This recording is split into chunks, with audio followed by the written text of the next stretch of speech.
What's up, y'all? My name is JP. I'm a private label Amazon FBA seller.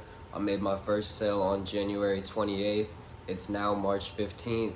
And basically, I'm just here to give y'all free game. There's no course, no mentorship, no affiliate links.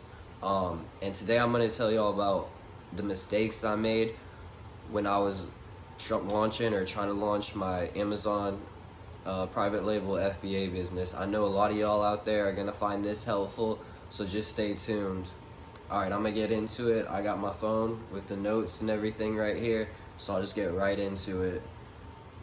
The first mistake I made in terms of my launch was not having a brand store designed before my product hit the Amazon warehouse. The reason I say this is because the first 2 to 3 months of selling on Amazon, it's going to be like a little honeymoon phase, right? Amazon will organically promote your listing without you needing to pay for PPC or do ad spend or anything like that. And so just the fact I didn't have a solid brand store when Amazon's promoting my product for free, essentially, I feel like that definitely hurt me and cost me some sales. Another one just to go along with that is you're gonna want to have your listing photos, professional listing photos. You're gonna want to have them all up before your product hits the Amazon FBA warehouse too. This is gonna help your conversion rate. This is gonna help your organic search rank, and it's gonna sort of extend this honeymoon phase. I feel like a lot of my products are still getting promoted organically without me needing to pay for ad spend, except for one of my products. I didn't have the listing photos made professionally, and that one pretty much doesn't really get any traffic anymore, and it's been like a month and a half since I launched. But the ones with professional listing photos, I don't have to pay for ad spend at the moment, although I am planning on it in the future. So that's a huge tip right there. And if you're sourcing from China, you can get the manufacturer to make your listing photos. They usually have in-house graphic designers, so that's gonna save you money as opposed to going on Fiverr and hiring somebody. And this one manufacturer I work with specifically has been so helpful in this, and they design great photos, so that saves me, I don't know, probably like $100, $150 right there, just not having to go on Fiverr. And another thing that they can do for you as well, if you're patient, is they usually have photographers come to their factory. So assuming you don't need these pictures overnight and you can wait like a month, their photographer will do a little photo shoot with your products. I know that can get super expensive if you're in the US hiring a photographer, but the manufacturer can actually handle both of these things if you just stay patient with them. Let's see, another mistake I made. Ooh, this is a good one. I didn't have one of my listings optimized for SEO before the inventory hit the Amazon warehouse, and that was actually a huge problem because, like I said, the first 2 to 3 months you're in a little honeymoon phase, and so that definitely shortened my honeymoon phase with this product. I said 2 to 3 months earlier. Realistically, if you don't get any sales, if you have a low conversion rate, if people are just scrolling through your image, it might be more like 2 weeks, right? So do your best to make your listing relevant on Amazon. That way Amazon will keep promoting it. One of the problems I had, and I don't expect some of y'all out there to have this problem, but I really wanted to expand into Europe. I know a lot of Amazon FBA sellers just think the US market is huge. I'm going to focus on that, and there's absolutely nothing wrong with that whatsoever. But if you do want to expand internationally, you are going to need VAT numbers for every country that you plan to store your inventory in, right? VAT is value added tax.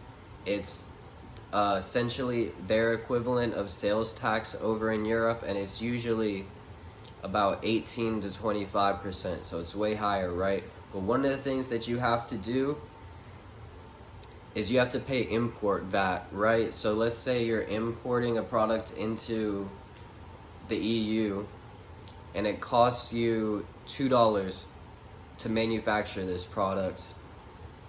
You're gonna have to pay an additional 40 cents to import it because their VAT is about 20% usually, around there. And you have to pay something called import VAT, right? So when you ship those products in, you're already paying import VAT before you even make a sale. The only country that doesn't do this is France. So as we speak, man, I've been waiting on my French VAT number for 4 months, right? I don't know what's going on with their tax office, but I really want this French VAT number in order to not have to pay import VAT. That would be huge right there if I could get my products without having to pay import VAT in those countries, right? And you can use what's it called? It's pan-European FBA or multi-country inventory. I forget which, to be honest. And once you import your products into France or Germany or Italy, Amazon will automatically spread them out for you across every country that you have a VAT number in. And it's not going to charge you any extra for spreading out this inventory. So right now, I got my VAT numbers for Italy, Germany, and I'm still waiting on France. I was going to do one for Spain, but Spain has something weird where it's like you got to get a fiscal representative for packaging. And I'm assuming y'all are gonna have packaging if you're gonna be a private label FBA seller. So you gotta do that. And the thing is, Amazon automatically factors this in and remits it, but for some reason their laws are just strict enough or whatever, so where you need a fiscal representative. So in my head, I was like, I got some quotes and they were like, oh, $500 a year for us to be your fiscal representative for packaging. Not a fiscal representative for VAT, but just a fiscal representative for packaging, right? And Amazon automatically remits this.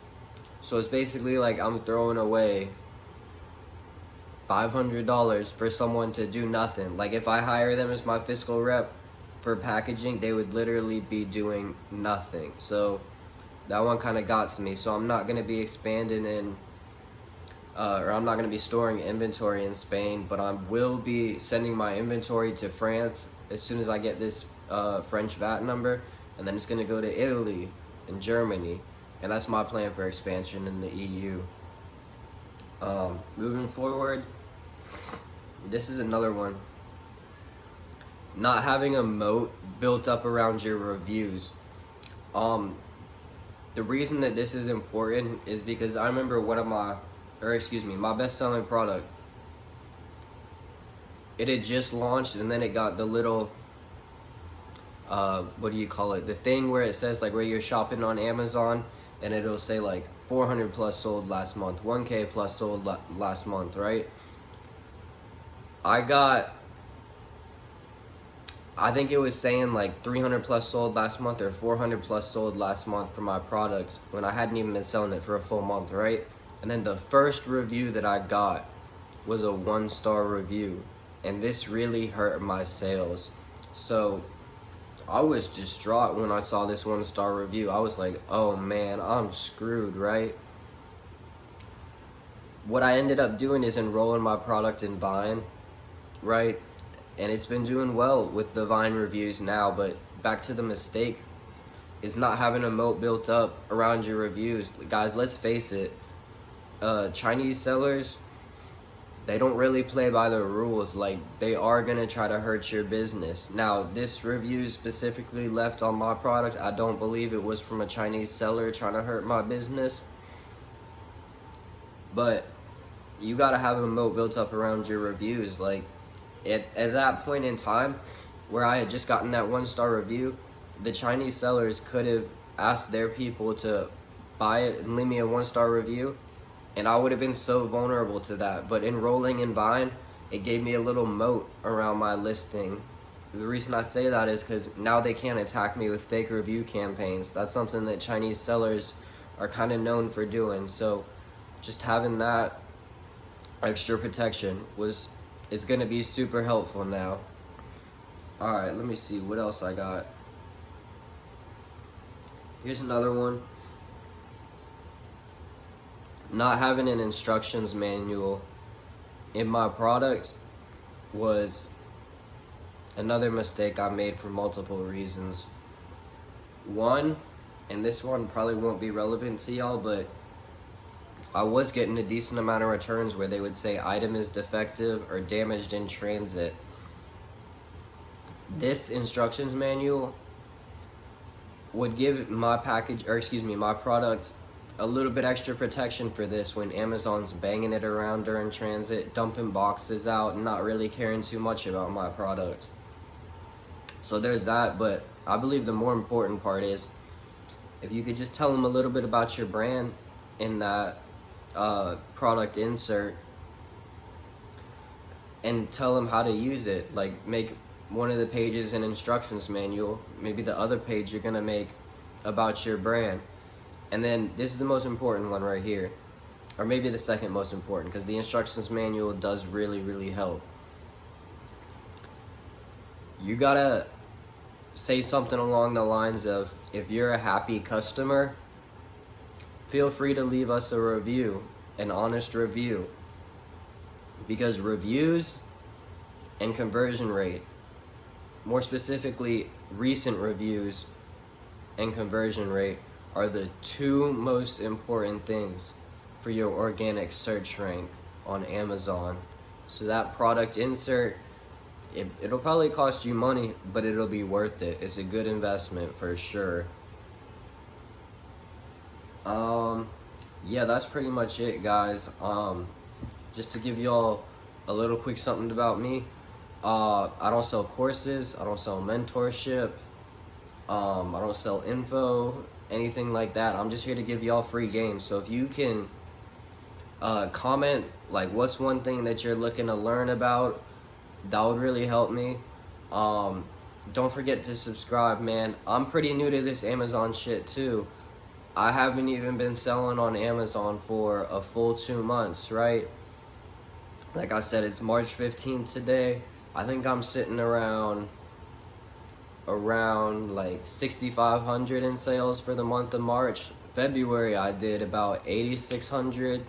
So it's going up, but I do have low inventory on one of my products, so I'm having to bump the price up.